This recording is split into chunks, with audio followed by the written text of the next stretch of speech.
taliska ciidanka xoogga dalka qaybta 27aad ee ka howlgala gobolka Shabeellada Dhexe ayaa waxay faahfaahin ay ka bixiyeen dagaal ka dhacay deegaanka Qalimow ee gobolka Shabeellada Dhexe kadib markii ciidamo ka tirsan Al-Shabaab ay soo weerareen fariisin ciidanka dawladda ay ku lahaayeen deegaanka Qalimow. saraakiisha dawladda federaalka Soomaaliya ayaa xaqiijiyay in halkaasi lagu dilay 7 ka tirsan Al-Shabaab 5 kalena lagu dhaawacay. taliska waxa ay sheegeen in markii hore ay ka warraayeen weerarka Al-Shabaab taasina ay sababtay inay kaga hortagaan meel ka fog deegaanada Qalimow iyo deegaanka kale lagu magacaabo ceelka Geelow oo ka wada tirsan gobolka Shabeellada Dhexe inta aysan weerarka ku soo qaadin xarunta ay ciidanku ku leeyihiin deegaanadaasi. ciidanka xoogga dalka oo ka warraayay dhaqdhaqaaqa Al-Shabaab waxa ay ka hortageen weerarkii qorsheysan ay ku doonayeen inay ku soo qaadaan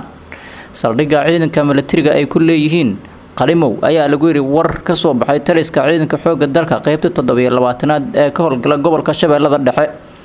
Al-Shabaab ayaa dhowr jeer hore waxay weeraro ay ku qaadeen deegaankan Qalimow oo ka tirsan gobolka Shabeellada Dhexe mana jirto ilaa haatan wax war oo dhankooda ka soo baxay.